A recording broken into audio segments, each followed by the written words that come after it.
rationnel et cartésien, il peut résoudre n'importe quelle énigme, les yeux fermés. Jour d'élection demain aux États-Unis. Vous avez peut-être vu dans le journal au cours des derniers jours, puis beaucoup en fin de semaine, ce grand dossier sur des Québécois répartis, des Québécois d'origine, mais qui vivent maintenant aux États-Unis, sont citoyens, vont voter aux États-Unis et se retrouvent dans les différents États. Julie Lesage est une Québécoise établie au Texas depuis plus d'une vingtaine d'années. Bonjour, Mme Lesage. Bonjour. Bon, et vous, votre vote va être basé beaucoup sur votre perception du système de santé. C'est un peu ce qu'on a rapporté. C'est pas nécessairement la vérité 100%, là, mais oui, j'en avais parlé tellement que, en fait, c'est du moins la raison pour laquelle je suis déménagée au Texas et pour laquelle maintenant je vais voter. Je comprends. Parce que d'abord, vous avez quitté le Canada à cause de notre système de santé qui est trop pourri. Oui, en grande partie. Puis là, vous avez peur que ça soit copié aux États-Unis par les démocrates, parce que l'impression des gens ici, ça peut être qu'au Canada, les soins sont gratuits, c'est merveilleux. L'Obamacare, c'était quand même un pas dans la bonne direction, puis que Trump, c'est la fin du monde. Vous, c'est pas votre perception du tout, là. Non, de ce qu'on peut voir avec Obamacare, parce que c'est complètement différent, donc c'est un peu complexe, beaucoup plus complexe là, que ce qu'on peut croire. Donc vous avez seulement une assurance, l'assurance gouvernement qui couvre tout le monde, tandis qu'ici c'est vraiment pas comme ça. Donc si on commence à analyser Obamacare, on comprend la complexité.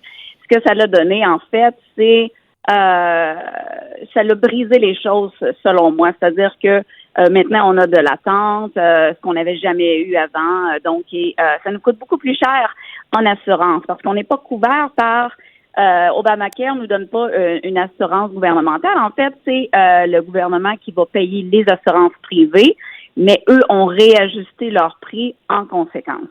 Vous ne pensez pas que ça a eu un effet bénéfique. Expliquez-nous votre vote. Vous allez voter Donald Trump demain dans un État où il risque de gagner. Oui, en fait, au Texas, on sait c'est très républicain, mais je pense que je vais voter républicain. J'ai pas voté pour lui en 2016. J'ai voté pour lui en 2020, mais j'ai pas. Donc, c'était pas mon préféré. Et je ne me considère pas comme républicaine 100%. Plein de choses que j'aime pas des républicains. Mais cette fois-ci, du moins, c'est vraiment Donald Trump qui vient me chercher là, dans mes convictions. OK, donc c'est pas le moi je voterais républicain aux États-Unis naturellement parce que je suis plutôt à droite, mais je voterais pas républicain parce que je me dis Trump, ce monsieur-là, il est pas bien, je veux dire, il est là pour lui, il est pas là pour le peuple, il est juste en termes de vengeance. Vous, c'était le contraire, vous êtes pas républicaine, mais l'individu vient vous chercher, vous trouvez que c'est quelqu'un de bien, d'exceptionnel. Exceptionnel, non. Mais quelqu'un de bien, là. Pour vous, il y a des bonnes valeurs aux bonnes places.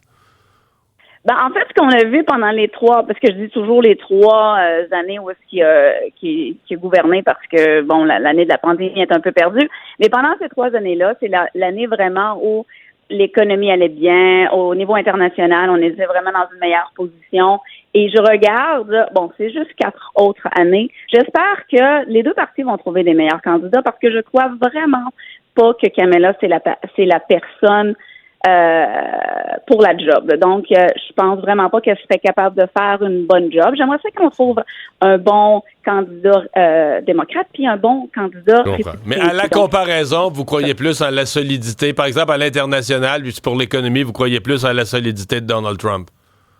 Absolument. Pour redresser le tout, je pense que Donald Trump, c'est la personne qu'il nous faut. On va surveiller ça. On va le savoir demain soir. Peut-être si c'est trop long à compter les votes, peut-être plus tard en semaine. Julie Lesage, merci beaucoup de nous avoir parlé. Au revoir. Ça m'a fait plaisir.